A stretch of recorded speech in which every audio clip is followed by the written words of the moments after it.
meticulously working it to perform artwork. And then you have the simple homely cooked meal, which is normally found in some small little bistros where normally family-run businesses where they'll go to the markets, buy their produce, come back, put a few dishes together, and normally you'll find most of the time some old classical dishes on the menu.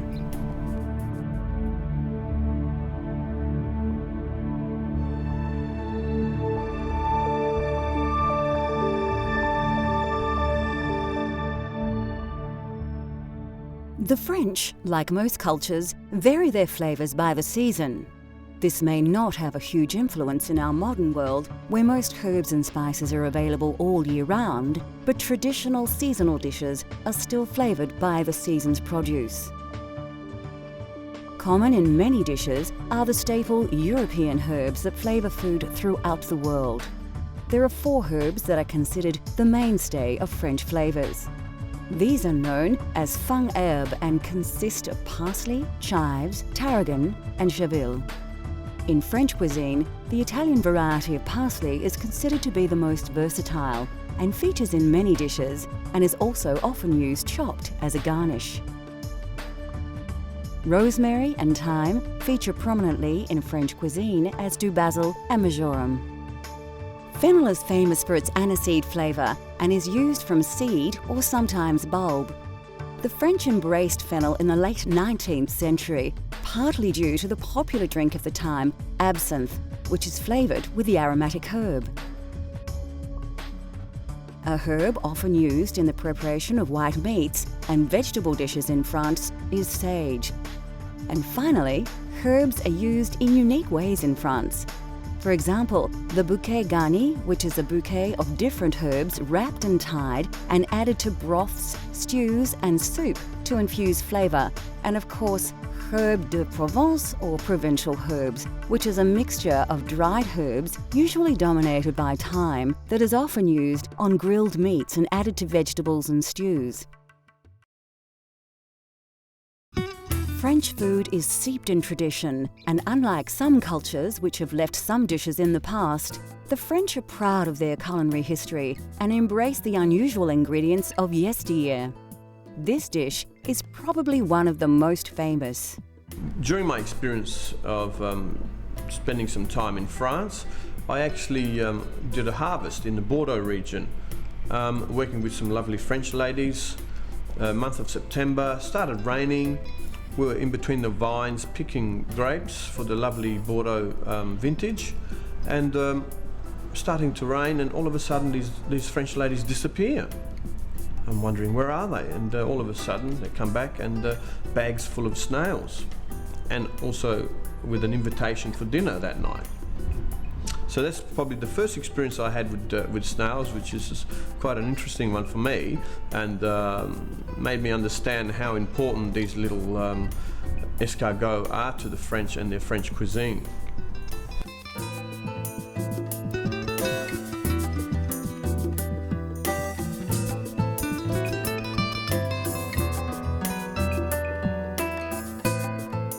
For this dish, you will obviously need some escargot, or snails.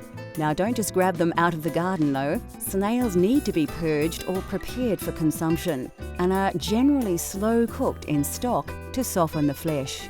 Also, for this escargot entree, you will need some other basic ingredients.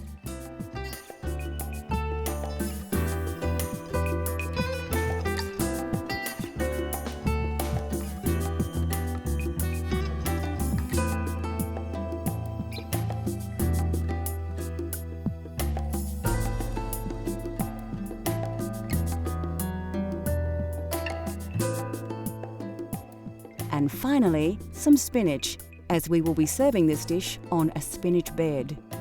First of all, chop your cured veal, finely chop the walnuts and chop your garlic. This dish is quite rich with garlic flavour, more so than the majority of French recipes. Some dishes use whole cloves, but escargot requires a strong infusion of the herb. Finely chop the parsley and put it aside for later. You will also need to prepare your spinach. Select some of the nice leaves from the bunch and remove the woody stem right up to the leaf. Then slice the long leaves in half and bunch them together to chop. Now we are ready to cook.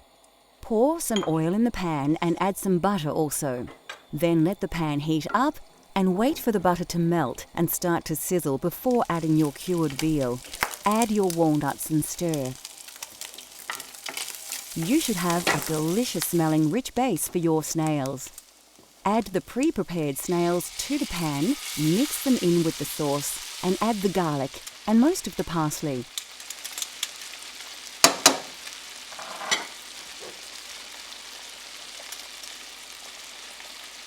Cook the garlic and parsley through for a minute or so to release the flavours. Then add a little of the juice stock from the snails. Now add the white wine and simmer for a few minutes before putting aside while you cook your spinach. You can season a little here if you like. Don't forget to taste as you go though. Oil and butter another pan as you did earlier. Take your chopped spinach and place it in the pan to fry. Ensure it is well coated with butter. Season with a little salt and pepper, add a little water, then cover and simmer for a few minutes. Now your escargot on a bed of spinach should be ready to serve. Place the snails back on the heat just to bring up the temperature, then plate up the spinach. Pour some of the butter from the spinach pan onto the escargot and give it a quick mix before serving on the spinach bed. Sprinkle on some fresh parsley, and there you have a delicious, famous French favourite, escargot. Bon appétit! Coming up on Cultural Flavours, a slow-cooked provincial favourite, and we learn to cook a classic yet simple French dessert.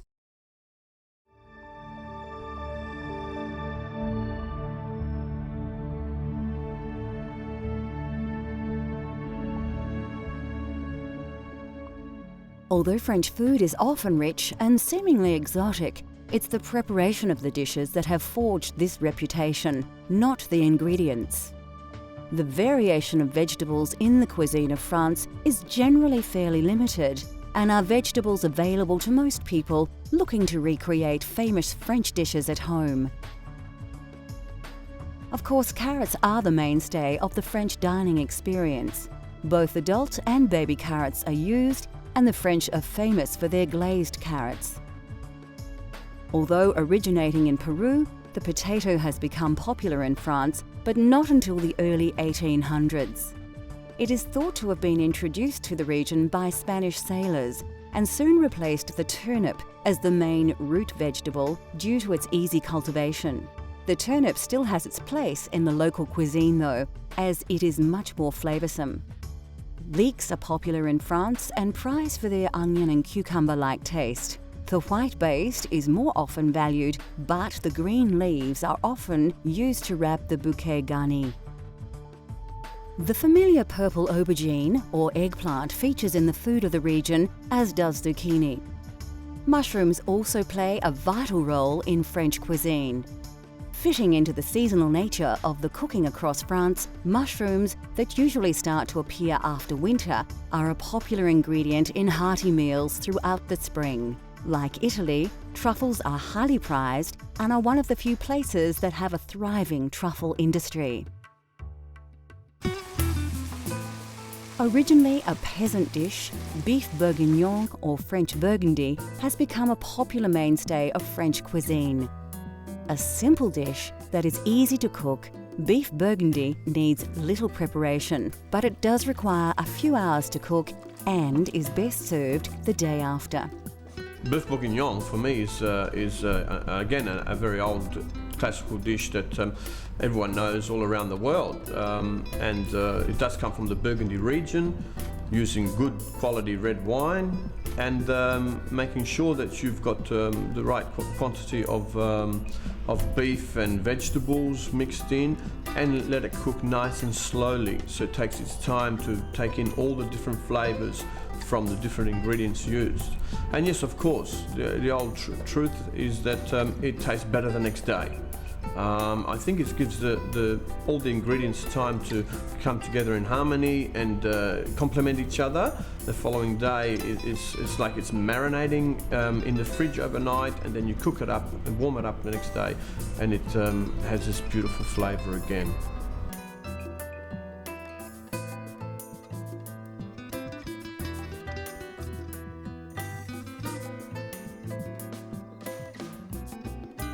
For this hearty provincial stew, you will need a quality cut of meat and a range of fresh vegetables.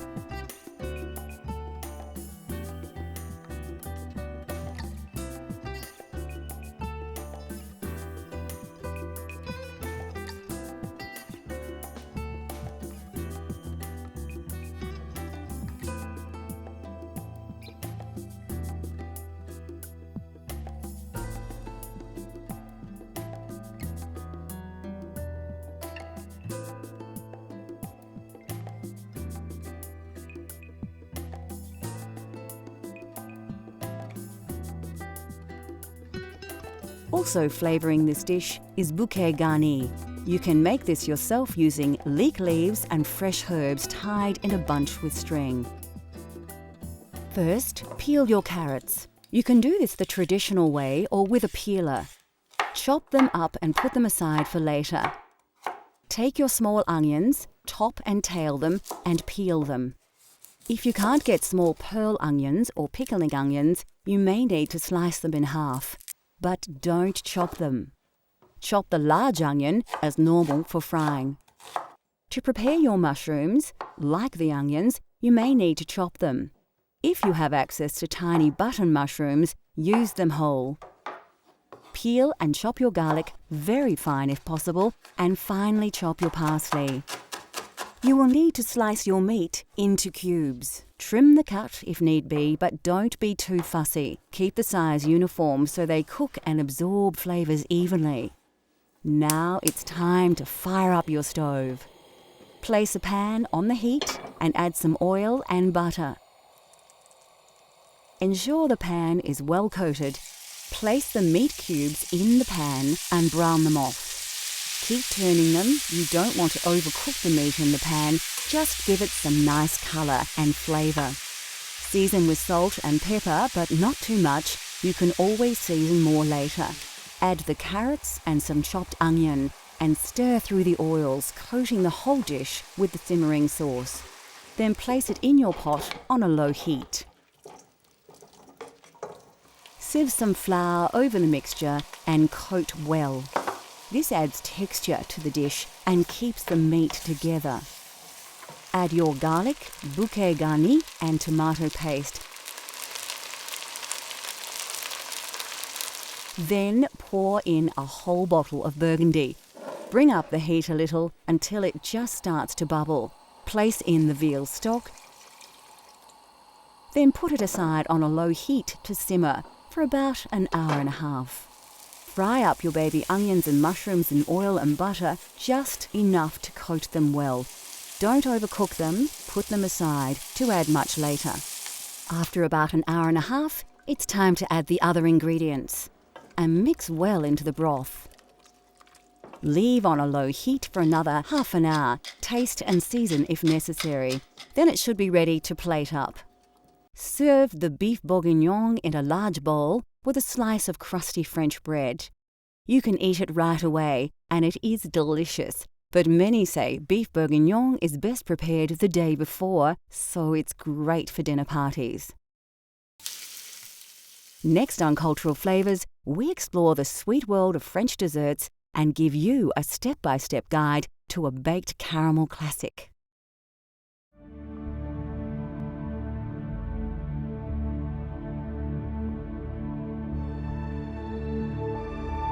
One more thing the French are famous for are their desserts and pastries. Considered the home of modern desserts, France is rich with tasty sweet dishes that have evolved over hundreds of years of food appreciation. French desserts are popular with home cooks, as anyone can try their hand at the multitude of dishes, and the ingredients are readily available. Eggs are very important in French desserts and cakes and are the key ingredient in dishes like crème caramel, mousse, custard and eclairs. Of course, French cooking just wouldn't be possible without butter. Butter is used in most dishes, but especially desserts. The French are also fond of adding fruit to their dessert creations in all manner of styles. And where would desserts be without sugar? Sugar is a part of nearly every dessert in the French food vernacular. And here are a few classics to inspire your cooking at home. Macaroons are a French classic and are often presented in several flavours. Chocolate is popular, as is pistachio, lemon and strawberry. Macaroons can be a challenge for the home cook to tackle, but the rewards are delicious. Of course, when you think French desserts, eclairs always pop to mind. Eclairs are also flavoured differently, but the chocolate variety is by far the most recognisable. The French probably have more desserts in their food culture than any other. They have perfected the art of flans, tarts and chocolates, plus a myriad of delicious treats too many to mention.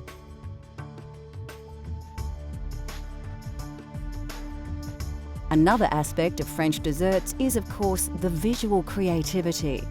To be a pastry chef in France is to not only be a master of cooking, but also an artist, presenting their culinary creations in traditional and new and original ways, sometimes creating desserts that look too good to eat.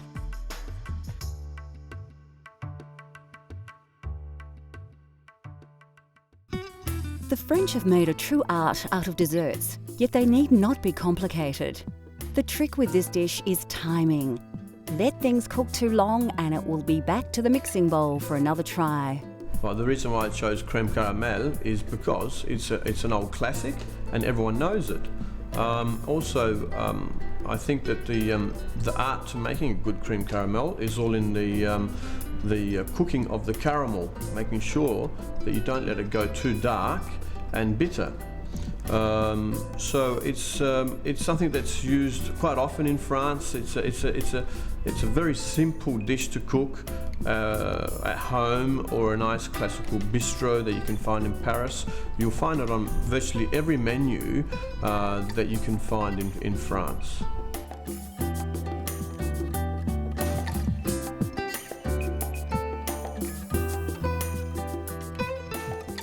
Although deceptively simple, creating crème caramel at home can be fraught with pitfalls. We'll show you how to create this dessert step by step.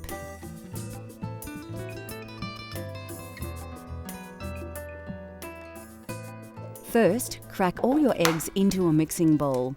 For this recipe, it's not necessary to separate the whites and yolks, so we're off to a flying start.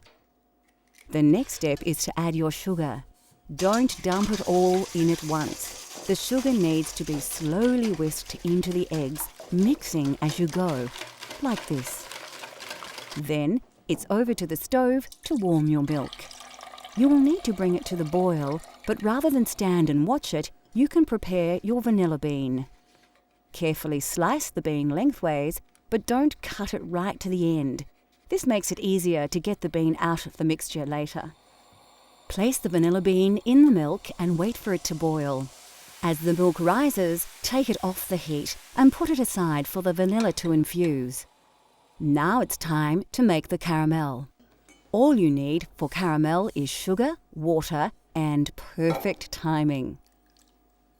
You will also need a dish or sink filled with water to cool the saucepan. Then it becomes a waiting game.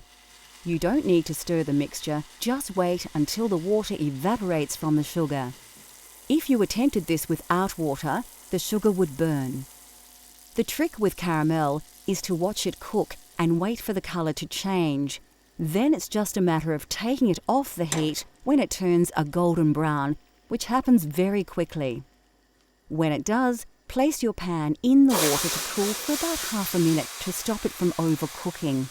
Then quickly pour the caramel into the base of each bowl before it begins to set. Go back to the eggs and sugar and whisk in the vanilla milk you made earlier.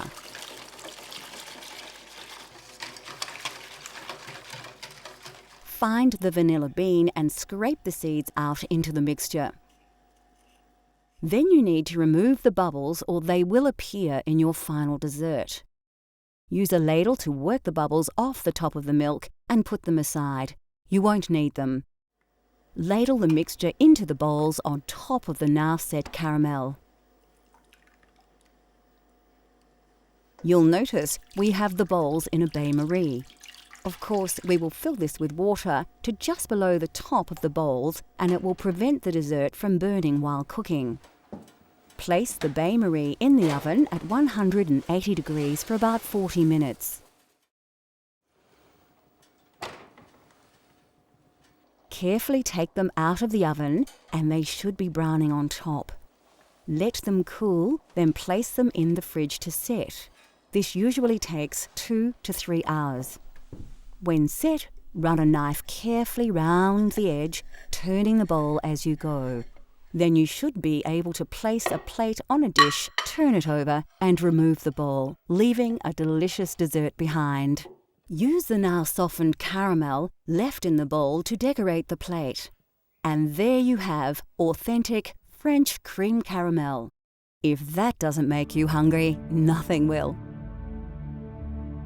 We have barely touched on the food of France, and we could easily fill a whole series with amazing culinary creations from the home of fine cuisine. Unique thinking and centuries of experimentation has provided us with the foundation of many modern cooking techniques. Cultural Flavours continues to explore the world through the diversity of food. Let Cultural Flavours take you on a gastronomic journey so you can experience the tastes of the globe at home.